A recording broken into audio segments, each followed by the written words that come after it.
tels que Facebook, WhatsApp, TikTok et tout ce que ça peut aller.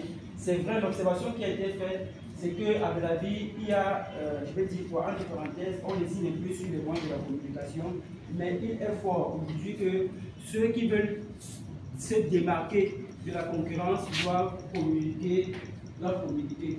Donc il est urgent de mettre véritablement un comité pilote pour pouvoir booster la communication en interne.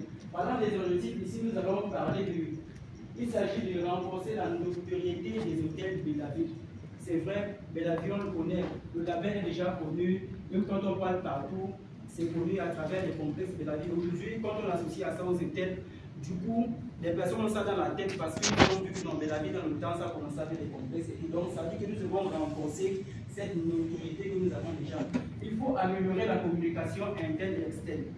Interne parce que lorsqu'on fait des événements naturellement, il y a certaines entités qui ne sont pas informées. La communication même d'abord ne passe même pas entre nous à l'entreprise. Souvent on fait un événement, un collaborateur dit vraiment il n'est même pas informé, il n'a pas été informé, soit parce qu'il n'a pas reçu l'information. Et aussi au grand public à l'externe. Il faut aussi promouvoir les produits et services. C'est vrai, dans les hôtels on vend, mais qu'est-ce qu'on vend? C'est le sommeil, c'est le rêve qu'on vend. En particulier, il faut dire que dans les hôtels, il n'y a pas un produit phare. Ce qu'on vend, c'est le sommeil, c'est le bien-être, c'est tout. Et nous devons améliorer cela avec la communication et directement d'autres services, comme par exemple le bar, la buanderie et tout ce qui peut aller. Il faut également renforcer la fidélité. Il faut renforcer la fidélisation et attirer une nouvelle clientèle. Il faut renforcer la fidélisation et attirer une nouvelle clientèle.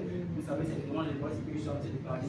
Cinquième, il faut valoriser l'expérience client et le standing des hôtels. Il faut valoriser l'expérience client. C'est-à-dire que quand le client arrive, on ne pourra plus parler de ce que vient, on a pu dire que bon, nos chambres sont bien décorées, c'est belle, c'est tout.